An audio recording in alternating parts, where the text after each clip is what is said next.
Bienvenue Ségolène, merci d'avoir accepté de nous rejoindre sur cette petite interview pour parler de ton parcours. Parce que tu as rejoint le bootcamp, après tu as rejoint le campus et j'aimerais que tu me dises en 3 phrases qui tu es et ce que tu fais actuellement, quel est ton projet. La première, j'ai fait un gros changement de vie en 2020 où j'ai quitté ma maison et mon boulot. Deuxième phrase, j'ai fait une formation d'harmonisation des lieux de vie et depuis tout le temps, j'aime chanter et danser. Troisième phrase, je veux lancer une entreprise pour proposer des harmonisations de lieux et des ateliers de voix et mouvement.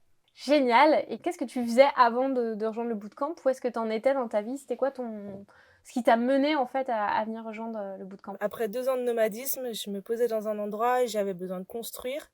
Et je me disais que j'avais besoin d'aide et je sentais que j'avais manqué de structure pour monter un projet. Ok. Et à ce moment-là, du coup, tu as quitté ton job, tu as quitté ta maison, tu es partie 2 ans en nomade et tu as eu envie de monter ton projet. Ton projet, il était clair au démarrage? Est-ce que tu avais Pas des du tout. blocages pour le monter? Comment tu te sentais avec cette envie de changement? Et ben, au début, quand j'ai intégré le campus, j'avais pas fini ma formation d'harmonisation des lieux, donc j'étais pas encore projetée là-dedans. Et moi, ça fait des années que je fais du chant improvisé et tout type de mouvement, mais je me sentais pas du tout légitime de gagner ma croûte avec ça. Ça m'a permis d'enlever plein de blocages, de me sentir plus à l'aise avec moi, avec les autres. Et en fait, c'était plus l'envie d'apporter ce que ça m'avait apporté aux autres. Mais j'étais totalement perdue, enfin je me sentais pas du tout légitime d'en faire un métier. Quand je me suis inscrite au campus, j'avais Ouais, pas fini ma formation d'harmonisation des lieux. d'accord. Donc j'étais pas du tout encore projetée dans le fait que j'allais en faire un métier et gagner de l'argent. Je savais, mais c'était intouchable, c'était volatile quoi. Je suis arrivée dans le campus en septembre Mhm. où je me suis dit mon projet c'est faire des ateliers de voix et mouvement. En octobre, j'ai fini ma formation d'harmonisation des lieux et là Ouais, j'ai switché, je me suis dit en fait, c'est avec l'harmonisation des lieux que je vais gagner de l'argent. ok. Et les ateliers, je vais en faire mon projet personnel parce que c'est un loisir et c'est quelque chose qui est beaucoup plus sensible. D'accord. Donc en fait, on a vraiment 2 projets. Tu as le projet, d'harmonisation de maison qui est vraiment ton projet pro et ton Mm-mm. projet clé, c'est tout ce qui est autour du mouvement et des ateliers. C'est ça. OK. Et du coup, sur l'harmonisation de maison, comment ça s'est passé ce switch-là sur, te lancer? C'était quoi tes enjeux et tes objectifs pour, réussir à le faire avancer? Il y avait un enjeu de certification où Ouais. j'avais une demande d'harmoniser 3 maisons pour obtenir une certification. Les enjeux, ben en fait, j'ai envie de retrouver une vie, j'ai envie de regagner de l'argent et de retrouver de l'abondance. Et il y a aussi un petit switch grâce au campus et à la fin de ma formation où on a travaillé le thème de l'argent. Et du coup, j'ai eu un switch de avoir envie d'abondance et avoir envie de prestige et que l'argent, c'est pas mauvais et que c'est une énergie que j'ai besoin de faire circuler.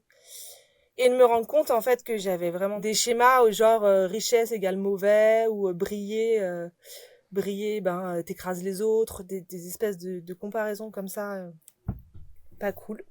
Ouais.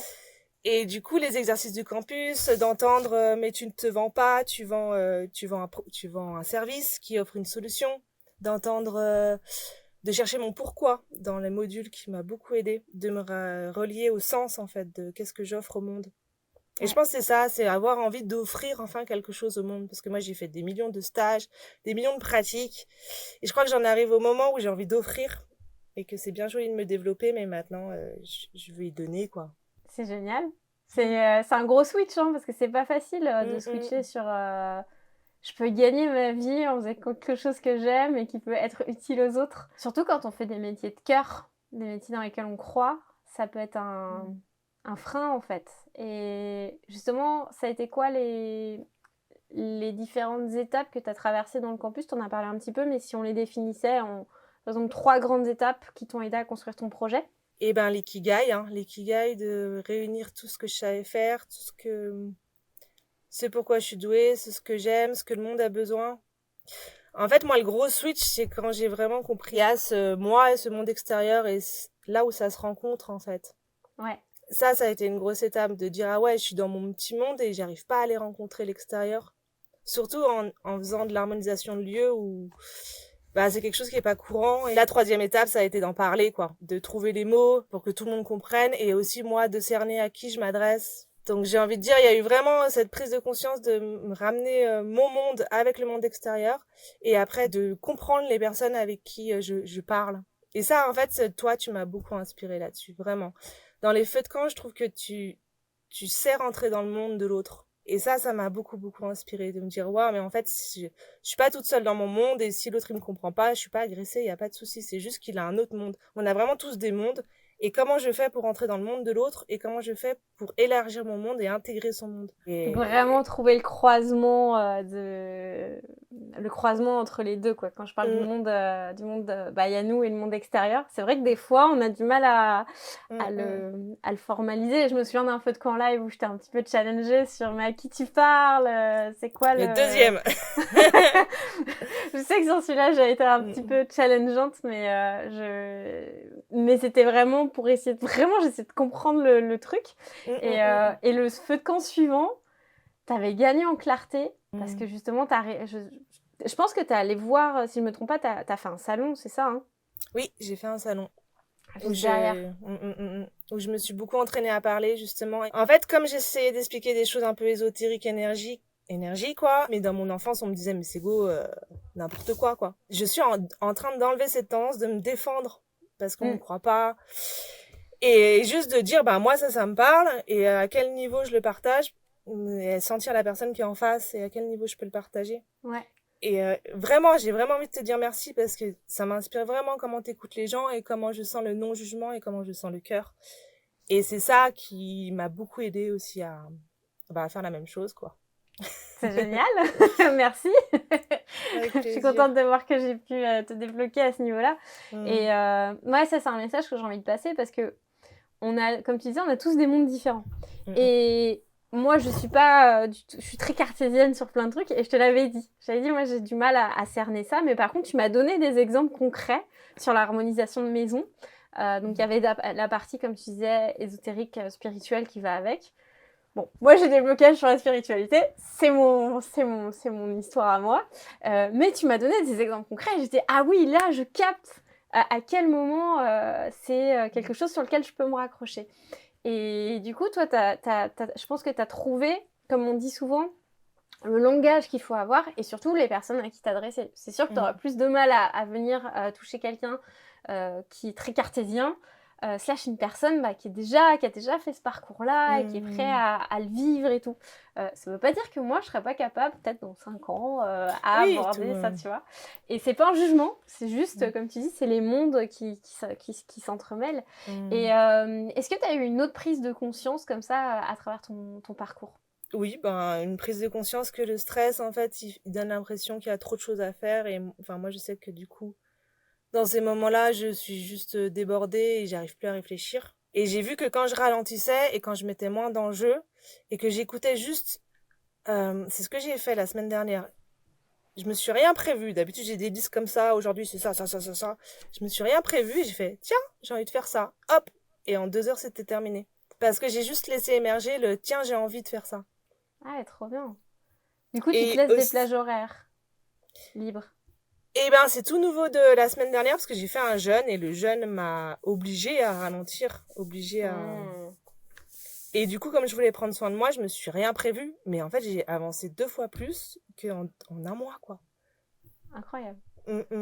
Et il y a vraiment ce secret de s'organiser. Bon, je suis pas encore allée à ce module-là, je crois. Mais quand tous les matins on fait une liste qui est longue de 20 trucs, on les fait pas. Et si on se dit aujourd'hui c'est juste ça. Tac, tac, tac. De décortiquer un à un. Ouais. Et un autre, j'ai envie de parler du client idéal.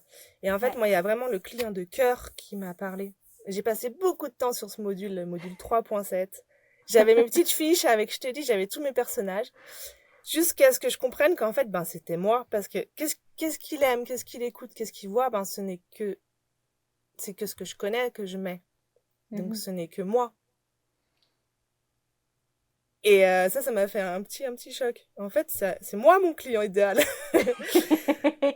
Et dans ma tête, juste de passer de client idéal à client de cœur, c'est con, hein, c'est juste une question de mots. Mais j'ai compris. Ah, c'est génial. J'aime beaucoup le parallèle, en fait. C'est vrai que des fois, on se rend pas compte, client de cœur. Et donc, raconte-nous, parce que tu avais ce stress de dire il faut que j'ai ma certification, il faut que j'ai mes 3 harmonisations de maison. Et ça te semblait... quand on t'a dit ça, quand on t'a dit ta certification pour que tu l'aies, il faut que tu aies ça. Comment tu t'es sentie par rapport à cette obligation? Je me suis sentie stressée. Mais le plus gros stress, c'était par rapport à l'argent.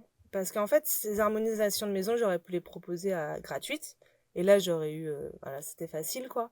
Mais moi, mon enjeu, c'était de demander de l'argent. Et pas un peu d'argent. Beaucoup d'argent. Pour moi, qui suis au RSA depuis 2 ans, c'était beaucoup d'argent. Donc, c'était ça, le challenge. Et du coup, j'ai eu plein de phases où j'y arriverais pas, j'y arriverais. Et j'ai mis plein de choses en place, en fait. Je suis allée faire des salons, j'ai fait des petites cartes. J'ai cherché en ville à qui ça pourrait intéresser. Donc, je me suis retrouvée... par inadvertance, je me balade comme ça, je vois une femme qui sort d'un lotissement tout beau en bois écolo, quoi, et je me dis tiens, ça ressemble trop à un groupement de thérapeutes, et effectivement c'est un groupement de thérapeutes. Et elle sort, donc la porte est ouverte, et donc je rentre, et là je me retrouve dans une salle d'attente. Donc je me suis retrouvée à me laisser porter, vraiment j'allais en ville et je me laissais porter et j'allais poser mes cartes là où ça m'appelait. Et moi, je me rappelle de ce moment où j'étais vulnérable, j'étais super fragile. Et à la base, je voulais aller dans les agences immobilières pour poser mes cartes, mais je me suis dit, mais là, je suis trop pas en état, je suis pas solide, quoi. Et du coup, je me suis retrouvée dans un magasin de pierres, avec une dame d'une sensibilité. En fait, l'état dans lequel j'étais, c'était parfait pour rencontrer cette dame. Okay. Et du coup, on a parlé pendant un quart d'heure, et grâce à elle, elle m'a envoyé une cliente 4 jours après. Incroyable! Ouais.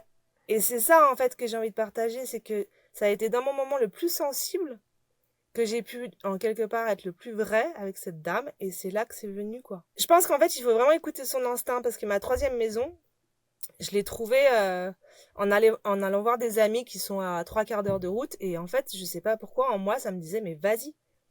J'ai d'abord envoyé un message et je sais qu'ils sont occupés, ils ont une ferme en permaculture, ils arrêtent pas. Et le message, il va passer à la trappe. J'ai fait, allez, je vais les voir, je vais manger avec eux et je suis arrivée, ils étaient en plein stage où ils accueillaient fabrication de bols et de cuillères en bois. Okay. Et donc, il y avait 15 personnes. Donc, forcément, déjà, ils me présentent. Alors, c'est Ségolène, elle fait de l'harmonisation des lieux. Bah, déjà, 15 personnes d'un coup.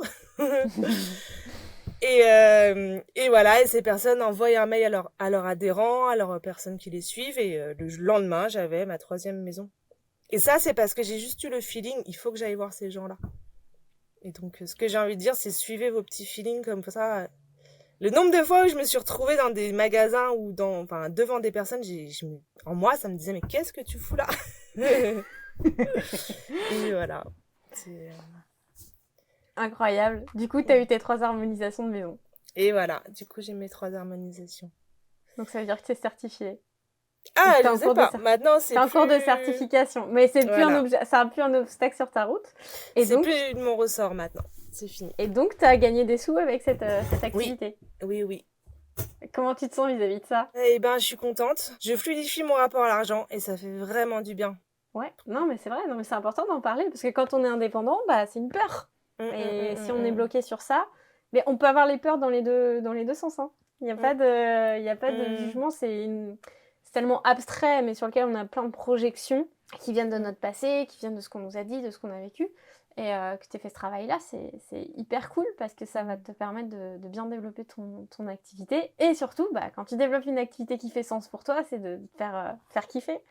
Et il me semble que tu avais suivi une formation Pôle emploi justement quand tu as rejoint le campus et tu nous avais dit je sais pas trop si ça vaut le coup que je vous rejoigne si j'ai fait cette formation. Alors, est-ce que tu peux nous en parler? Est-ce que ça valait le coup ou pas? Oui, ça valait le coup. D'être dans le campus, ça m'a permis de me détendre par rapport à certains termes employés par Pôle emploi qui... En fait, moi, c'est tout récent que j'accepte marketing, business plan, tous ces mots-là, c'est depuis août-septembre que j'accueille ça. Avant, c'était juste, mais parle-moi même pas de tout ça, quoi. Et le fait d'être dans le campus avec des mots plus, c'est quoi qui te fait kiffer et ben en fait, toutes les questions qu'ils me posaient, je pouvais les transformer. J'avais pas qu'une version officielle, administrative, triste, rigide et sans... En gros, eux, c'est l'étude de marché, c'est où que tu peux gagner des sous.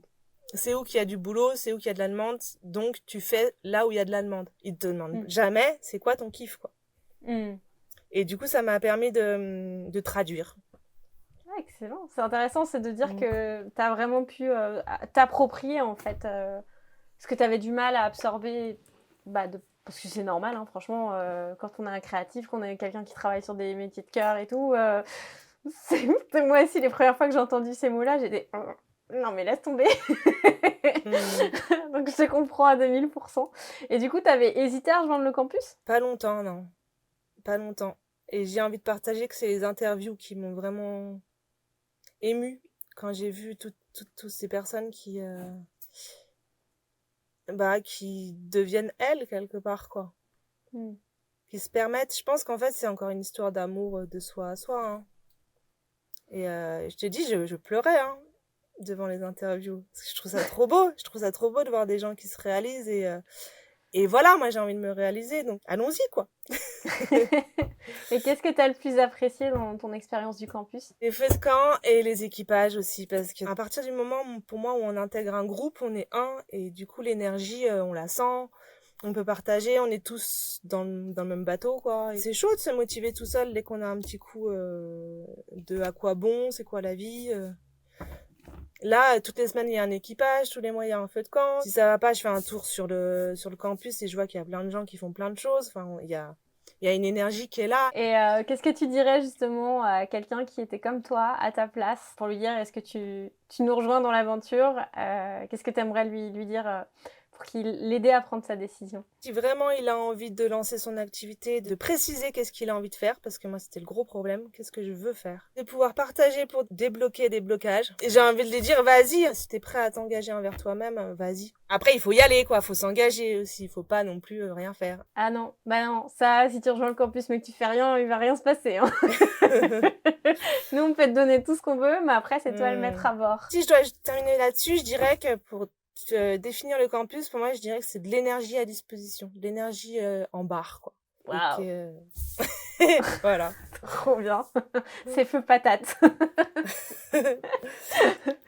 Trop cool. Et est-ce que tu as envie de nous dire où est-ce qu'on peut te retrouver justement pour toutes les questions d'harmonisation de maison, s'il y a quelqu'un qui est intéressé par ce que tu proposes, si tu as envie de dire quelques mots justement sur ton activité un petit peu plus en détail, fais-toi plaisir, c'est le moment. J'ai décidé de ne pas avoir de site internet tout de suite, car je suis qu'à mon 3e client et j'ai envie d'avoir plusieurs clients pour bien cerner mes phrases. J'ai juste un Instagram avec 2-3 petits bidules trucs. Je sais même pas si on comprend ce que je fais dessus. Mais j'ai un mail et j'ai un numéro de téléphone. Ouais, si tu as envie de le partager, vas-y. Et mon mail, c'est segolène.patel, Patel, @gmail.com. Ok. Et mon activité, elle consiste à harmoniser des lieux, c'est-à-dire que dans un lieu, il y a plein de choses qui se sont passées.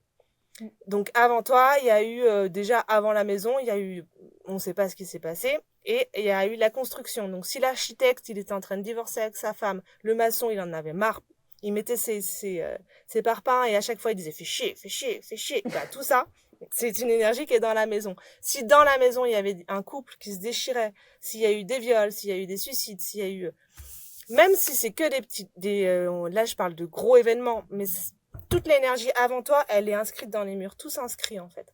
Donc, moi, j'arrive et je remets l'information à zéro. Pas tout, parce qu'il y a des choses qui sont exprès pour te faire évoluer. Et si je les enlève, il va t'arriver des plus gros trucs pour te faire évoluer, donc c'est encore pire. Donc, faut mieux pas les enlever. Après, il y a toute une partie où on va s'occuper de ce qu'on appelle les phénomènes géobiologiques, où il y a des failles, des sources d'eau, des réseaux telluriques. On va s'occuper de ça pour que les perturbations engendrées par ce genre de vibrations, même les champs magnétiques qui sont de plus en plus forts en ce moment, on peut s'occuper de ça. Ouais, j'ai pas envie d'expliquer la méthode ici, si ça t'intéresse, tu m'appelles. Et la troisième partie qui est totalement ouf, qui s'appelle le Feng Shui, où là, on vient appliquer un carré magique qui s'appelle le Bagua.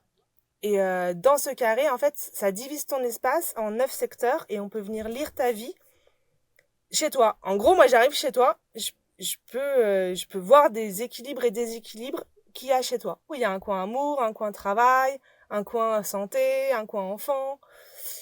Et c'est vraiment complètement ouf comment c'est vrai. En fait, on dit que ton toit, c'est toi. et que tous les objets que tu as mis, c'est la suite de toi, c'est ta projection de conscience. Et des fois, tu laisses des objets. Par exemple, la dernière harmonisation que j'ai fait, il y avait un tableau qui était... En fait, quand je me suis connectée dessus, j'avais envie de pleurer, quoi. Et en fait, c'était une ex qui l'a fait beaucoup souffrir. Et il laisse ce tableau-là dans son coin. Amour. Ça laisse des inscriptions qui font que pour lui, ça va être beaucoup plus compliqué de retrouver une relation amoureuse joyeuse parce qu'il y a ça qui est inscrit. Et du coup, le fait de le voir, un, tu le conscientises, et deux, si tu l'enlèves, tu remets l'énergie en circulation et ça te permet de passer à autre chose. Donc le Feng Shui, là j'en parle par bribes, mais c'est magique, c'est une science de millénaires et de millénaires. L'énergie c'est de la matière c'est de l'énergie. Donc si tu agis sur les objets chez toi, tu peux apporter l'énergie dont tu as besoin. Bah écoute, merci pour ce partage, Ségolène. J'espère que ça va inspirer plein de personnes à croire dans leur projet et justement à l'assumer. Et tu vois, la façon dont tu m'en parles est tellement fluide par rapport à la première fois où tu m'en as parlé. Et ben je me dis, yes, on arrive à, tu vois, ça donne envie, là. T'as tout mis ce qu'il fallait, le bénéfice, là, tout est là. Donc, tu vas avoir plein d'autres harmonisations de maison et peut-être plus d'ateliers encore aussi sur le corps, le mouvement et tout. Donc, je suis super contente de voir tout ton parcours et encore merci de l'avoir partagé. Est-ce que tu veux mettre un petit mot de la fin pour clôturer ça en beauté? Aimez-vous? Tout est dit. Un gros merci, Ségolène.